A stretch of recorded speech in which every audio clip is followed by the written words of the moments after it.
Welcome, welcome. Baruch atah Adonai Eloheinu melech haolam, asher kitshanu b'mitzvotav v'tzivanu la'asok b'divrei Torah. I mean, So even though, as you can see, if you can read Hebrew, you can see where the Parsha for this week is not Lech Lecha. It was last week's Parsha. But we were so close to finishing it that I decided to try and just finish it up even this week. And so we have just a little bit to do. Of course, this last section deals with the Brit Milah, the covenant of the circumcision, with Abraham and his household. And there were some very interesting little pieces that we read about in this particular section, and the nature of this Brit, this covenant, which, even though it doesn't say explicitly, I'm pretty certain actually has a lot to do with immortality. Immortality. On another level, it has to do with a very basic principle, I think, in not just Judaism, in other religions as well, and that is the idea of personal discipline. That in acting in a disciplined way, in not just giving in to one's lusts and temptations, one achieves greatness in that way. And in fact, the fact that this is the foreskin is circumcised on the male organ, the idea of males controlling their urges and acting in a very modest kind of way. So, what Rashi points out here, okay, so verse 25, this is this here. So just going back to 24, it's going to come into account. So for Avraham ben Tishim Batesha Shana, Abraham was 99 years old, Bihimolo B'sar Uloto, when when the flesh of his foreskin was circumcised. V'Yishmael beno, and has to Ishmael his son, ben 13 shana, he was 13 years old, behimolo epsar oloto, when his foreskin was circumcised. Yes, Lauren, am I? Yeah. no, I thought that they were older when Ishmael was born, but if he was circumcised on the same day, Hmm. um, he would have been 86, 70. 86. No, Oh, yeah, he was 99. 86, Yes, yes, right, 86 right, when correct. when Ishmael was born, Okay. and Sarah wouldn't have been older, would she have been? So Sarah was 10 years younger than Abraham, so she would have been 76. Yeah, so I mean, I thought we were led to believe it was they were like closer to 100 or something They were when Isaac was born. correct, right. Oh, okay. Yes. I was So getting Isaac confused. was, I guess you'd say, 14 years younger than Ishmael, because Okay. okay, the here his birth is announced at this point, at this particular point, and yeah, that is the way it goes, right? So Okay. anyway, let So this was Ishmael's bar mitzvah. yes, it was right. Okay. So, so here we go. Here's the Rashi. Behimolo et besar orlato. It says when the flesh of his foreskin was circumcised, and that's referring to Ishmael. And what Rashi is going to point out is that there's this little word et in the second sentence, but there's no et here. And yet the sentences are so identical. And so why does this sentence have an et and this sentence does not have an et in it? That's going to be the springboard of this particular comment. And what it does, of course, is that I don't know if anybody noticed that distinction between these two sentences, but it shows you with what care our sages looked at these words, that in seeing them as divine words, every word had significance. And so the fact that there was a word here and not the same word here had to say there has to be a reason. There's a reason for that. So. Bihimolo epsar olato, when the flesh of his foreskin was circumcised. But Avraham lo ne'emar et. He says when it comes to Abraham, the word et is not used at all. It's omitted. Why? Why is it omitted? לפי שלא היה חסר אלא חיתוך בשר, because the only thing he required was the cutting of the foreskin, of the flesh. So you have to know, most people, unless they really have studied and know this, know that there are two elements to a Brit Milah, to a circumcision. One is the removal of the foreskin, and then there's something called Pri'ah, which is the splitting. There is a membrane underneath, which is then split. So in a circumcision, that is what takes place, both the chituch basar and the priya, the splitting. Okay, so here we go. Shekfar nitma'ech al yedei tashmish. And the reason is that that membrane had already shriveled because he had engaged in sex. And so it wasn't necessary. Only the removal of the foreskin was necessary. Aval Yishmael, but Yishmael, Shaya Yeled, because he was a child, whose kak it was necessary, lachtoch orla, both to cut the foreskin, velifroa hamila, right, and to split that little membrane underneath it. Lechach ne'emar bo et, and for this reason, the word et is used in this particular sentence when it comes to Yishmael. So look at that. I will tell you that even though the word it is a utility word in Hebrew indicating a direct object, the word it is sometimes used to mean with. So sometimes when the word it is included in a sentence or in a listing of some kind, it's called a ribui, meaning to include things that are not explicitly stated. And so that's why in this particular sentence, we're applying exactly that principle.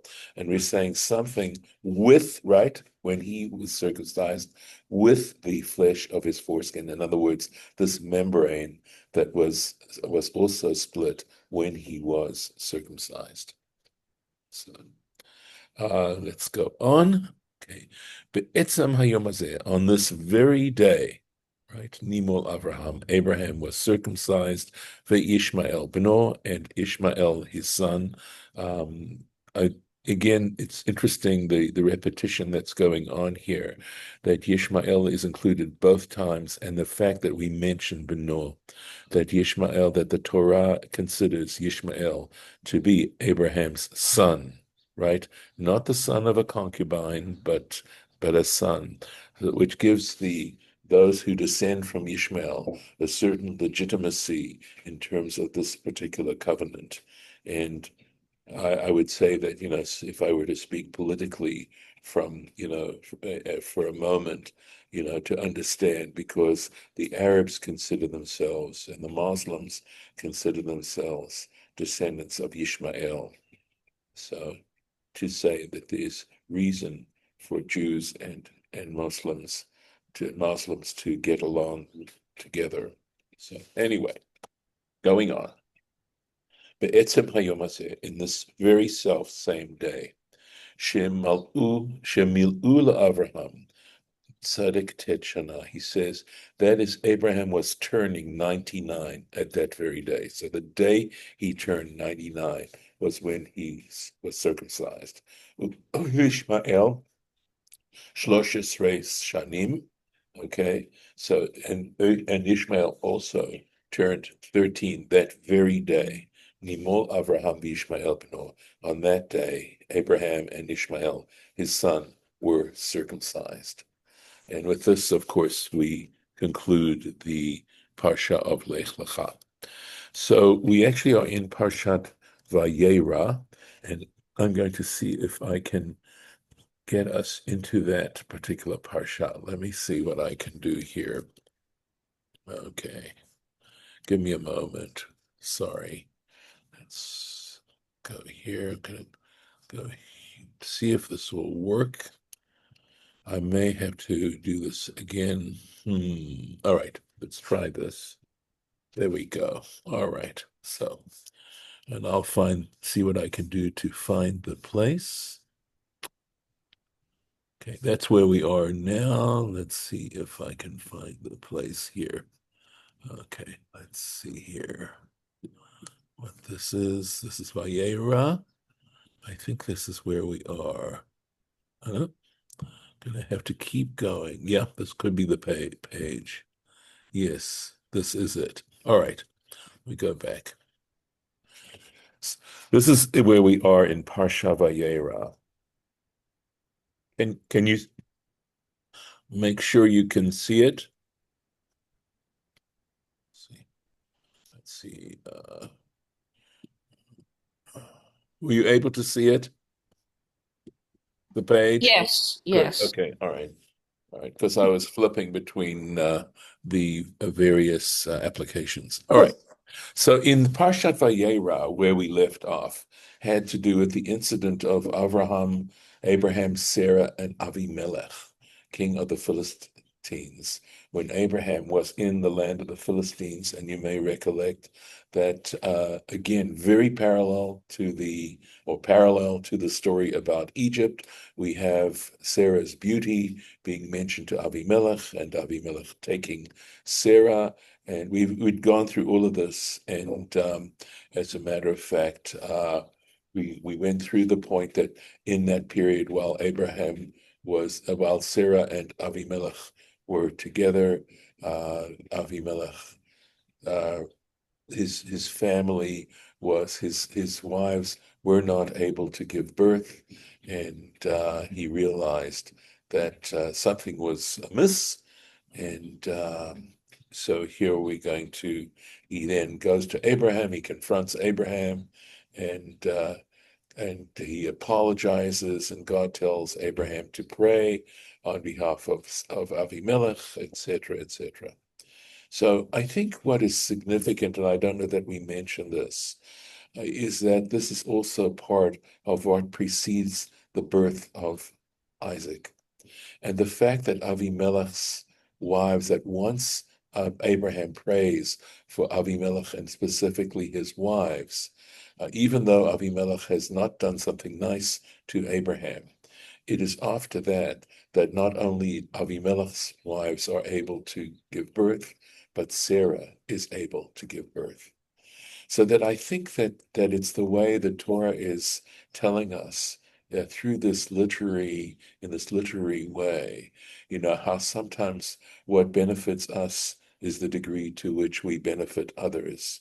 And although I'm putting it very simplistically, I really think that underneath it all, this is very important. And in fact, the rabbis do make that comment. So at this point, uh, things are settled, and here we go. All right, here. Vayikach Avimelech tzon uvakar. Avimelech took sheep and cattle, va'avadim ushfachot, and servants and maidservants, vayiten Abraham, and he gave them to Abraham. Vayashev lo et Sarah ishto, and he also returned to him Sarah his wife. So please note, if you remember the incident with Pharaoh, that it's very similar. We know that Abraham was enriched through Pharaoh, right? So let's take a look at what Rashi says here. It's interesting. Vayiten la'Avraham, so Avimelech gave these to Abraham, kedei sheyitpayes, in order that he would be appeased. Right. So down here we see how Abraham prays for him. So in order that he would be appeased, vayitpalel alav, and pray on his behalf. So going on. Vayomer Avimelech, and Avimelech said, Hine artzi lefanecha, behold, my land is before you. Tov beinecha shev, dwell in what you find fitting. Tov beinecha, what is good in your eyes. In other words, what you see and you desire, please settle in my land wherever you like. Let's take a look. So Rashi's going to point out a distinction, right? The fact that Avimelech says to Abraham, Hine artzi lefanecha, behold, my land is before you. Aval Paro amar lo, but Pharaoh said to Abraham, Hine ishtacha, he said to Abraham, here, or Abram at the time, here is your wife, kach v'lech, take her and go. Why? So why didn't Pharaoh also act in a generous way, just like Avimelech? The fee and the reason is Shenit Yareh. Pharaoh was afraid, he was concerned. Shahamitzriim Shtufei Zima, that the Egyptians were awash in lewdness, and he was concerned that one of them might set eyes on Sarah, etc., etc., and consequently it be disastrous for all concerned. So that's why it wasn't a matter of unkindness on the part of Pharaoh, which I think is interesting, that it was actually out of consideration that Pharaoh said, here, take Sarah and go, don't stay here. Whereas Abimelech was not concerned about that, and that's why, out of a sense of deep gratitude, he included staying and for Abraham to prosper in the land of the Philistines, if he so wished. Going on.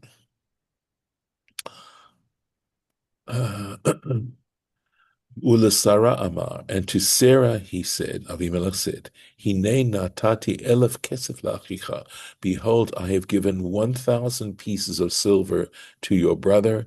Hine hu lach ksut einaim lechol asher itach. Behold, it is to you or for you a covering of the eyes. That's literally what ksut einaim means. Lechol asher itach, to all those with you. Ve'et kol v'nochachat, and to everything, right? The Hebrew here, for me at any rate, feels a little bit tortured, but at any rate, v'nochachat that's an interesting expression here. Rashi's going to explain that. It means essentially proof, give proof. It's going to give proof. I call here all, right? I believe has to do with people. People. Let's take a look at the Rashi. We really need Rashi for this one. Ulasara Amar, and to Sarah he said, Avimelech, right? Avimelech said to her, Lichvoda. He said in honor. Now, normally it wouldn't be for him to be speaking to Sarah, but he addressed her in order to give her honor, kedei lefaisa, in order to appease her, right? And here, hine asiti lach kavod ze, okay? And behold, I have given you this honor.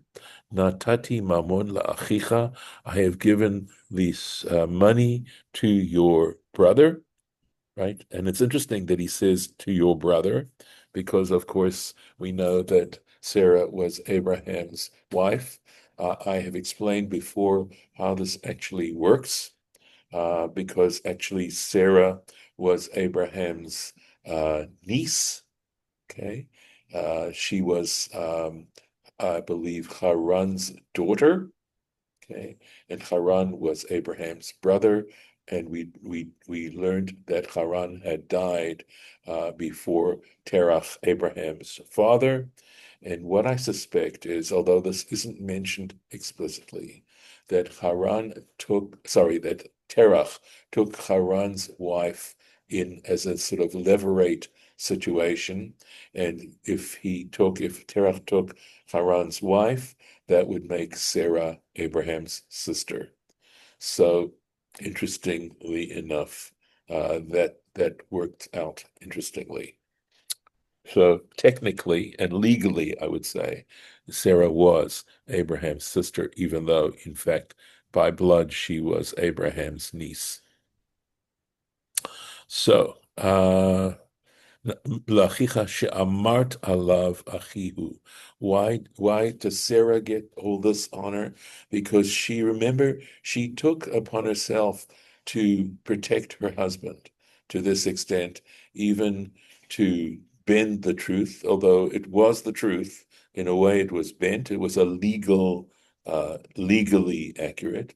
But she said to Avimelech, Abraham's my brother. Remember the idea being that if she had said that if Avimelech had known that Abraham was her husband, he would have killed her. Avimelech would have killed Abraham. So Hine hamamon v'chavod hazeh. Behold, this is the money and this honor. Lach ksut einaim. It shall be for you a covering of the eyes. So again, we'll see. Rashi's going to explain this.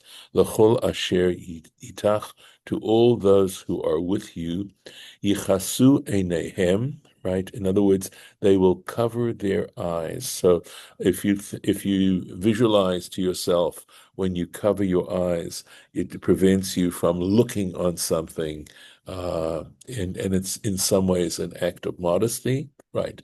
Here we go. Shelo yakiluch.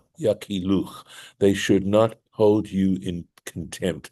It's from the word kal to mean light. In other words, take you lightly, to despise you, something like that.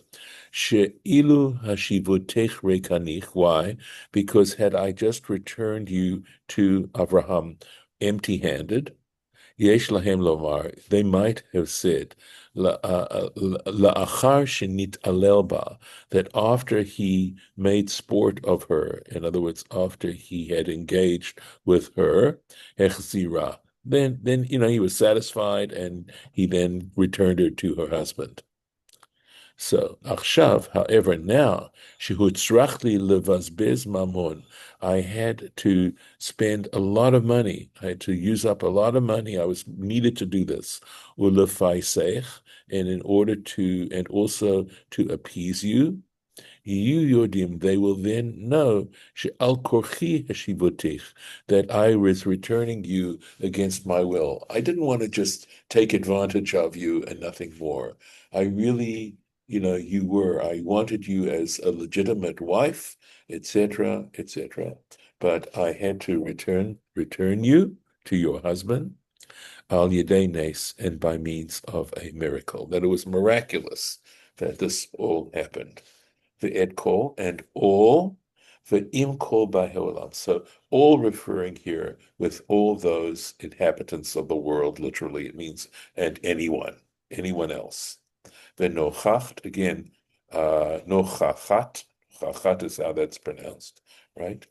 Yehe lach pitchon peh lihitvakeach. This nochachach is from lihitvakeach, which means to debate, right? So you're going to now, pitchon peh means now you have an excuse. Pitchon peh means like an argument. You have now an argument. You have a debatable point, so to speak, right? To argue, v'laharot dvarim nikarim, and to display clearly understood halalu, these things, in other words, the money and the clothing and all these different things, all these different gifts, you can now display them, right, to show as proof that this wasn't just monkey business. Velashon tochacha, and this expression of the use of this word tochacha, bechol makom, what it means in every place. So when you ever find this word or a derivative of this particular root, bechol makom, everywhere it occurs, birur dvarim, it means the clarification of words. Essentially, you'll see, uvelas, he says, and in this medieval French, right? Apurvir. It means like prove, right? Hochacha is a proof. Hu aprovir, okay. And so again, it's this particular word. You can see it sounds like the word prove, lahalan, and again, it occurs later on in Genesis 31:37. Erleitenen, right? Erleitern. Yes, Lauren.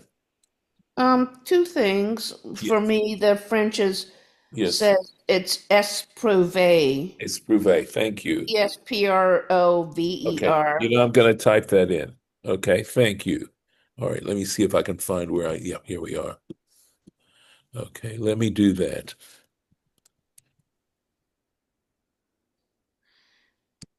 And then I have another question. Yes. Go ahead, please. So the tochecha is spelled differently than the one that means warning, I think, or I'm not curse or sure. whatever it means. That's a good. I think actually no. I think it is spelled the same.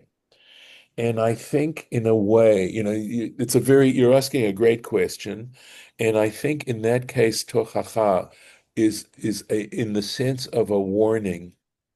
It's because you're telling someone the truth and to try and prevent them from being misled and misguided. And that's in a sense the tochacha. All right. So it's the tochacha is telling a person the realities and the truth as opposed to what they're mistakenly believing. So it does have that connotation. Does that Why, sound okay? Yeah, go why, ahead. why can't the gifts be interpreted as a guilt offering? Right, I understand. Um, maybe part, I don't know if it has. Again, it's a good point, but apparently he normally people aren't so generous. And if you look at the listing of the various gifts, they are incredibly generous. Okay. Now, maybe, guilt involves that. I'm not saying that there isn't something to some extent of guilt, but who's guilty then? Who would be the one who is guilty if Avimelech is making the offering? So, if anything, it was an admission on his part that he had been in the wrong to do such a thing. But I know Rashi's taking it a different direction and saying, I wouldn't be doing this if I didn't have to. And possibly that has more to do with the fact that, people aren't eager to give such generous gifts. I think your question is a good question. So we have to just try and understand, the psychology, you might say, of what's going on here. The point is he is not treating her as a prostitute, as someone of little value. So, but that first of all, she has been returned to her husband, right? The Morris, I think the guilt offering might make more sense if he weren't to return her. You follow me? Yeah. So that in a way, that would be compensation for the fact that he was holding on to her. But the fact that he was returning her plus all this substance, you know, was showing that who was in the wrong. So, so at any rate, yeah, I mean he realized that he was in the wrong, and that I mean God basically comes and confronts him. And he tries to say, well, it was a mistake. I didn't have all the information I needed. Here we have some Yiddish here, Eleiternen, and I think that I don't know if this has anything to do. No, I'm not even going to suggest it, but somehow it's got to do with proof. I wanted to say to enlighten someone, but I don't think that's a legitimate connection here. Bescheidenen, again, I think this has to do, with proving. Bestimmen. So stimm is a voice, right? To give voice, something like that. But all having to do with proving. So Rashi goes on with an interesting observation here, and he looks at the the very first commentary, you might say, on the Torah was Onkelos' translation into Aramaic, because there are times when Onkelos, and this is one of those occasions, when Onkelos appears to translate it in a different direction, and gives that interpretation. So we'll see. Here we go. The Onkelos tirgem befanim acherim. He says Onkelos interpreted, right, gave the interpretation in a different way, not the way Rashi just explained the language here. But Rashi goes on to say, Velashon Hamikra kachu nofel al hatigum, right? So he says, but if it's not that he disagrees so much here, because here he says when he says lashon hamikra means the scriptural language, the language of scripture here, kachu nofel, in this way can be understood. to support this particular interpretation of or translation of onkelos. So he's going to explain. Hine hu lach ksut, right? Shel kavod, right? That behold, I am giving you a dress of honor, right? Al ha'inaim sheli, right? Regarding my eyes, Abimelech's eyes, right? On my eyes, shishal tubach, which had literally means had dominion on you, meaning that he was, acting in, looking at her, and it was not a proper thing for him to be intimate. Basically, it means, using his eyes to gain a level of intimacy. Uvechol asher itach, right? And shaltu bach v'chol asher itach, and everything that was with you, v'alken targumo, and for this reason, he translates it, right? He translates it into the Aramaic, v'chazit yatich, and I observed you, I looked at you, I saw you, v'yat kol de'imach, and everyone, I think it means, right, or everything that was with you. V'yesh midrash agada, Rashi says there in fact are other interpretations, midrashic interpretations, aval yishuv lashon hamikra peirashti. But he says, but I have basically given the the the basic information of the scripture. In other words, I've interpreted the scriptural verse as it actually reads, without going into metaphoric or other kinds of interpretations. So it's interesting, right? It is interesting. And he's going to go on a little bit. I think I'm going to take just one more, I think, if you'll allow me. Let me see here. Okay. Let me see. Maybe we'll have to stop here. Yeah, I think we're going to have to stop here. Let's just do this. I'm going to mark the place. Okay. I would have loved to finish this chapter for now, but that's okay. Well, God willing, we'll be able to do it next time. All right. Yes. Shabbat Shalom. Shabbat Shalom. Take care. I'm going to stop the share, and I'll stop the recording too.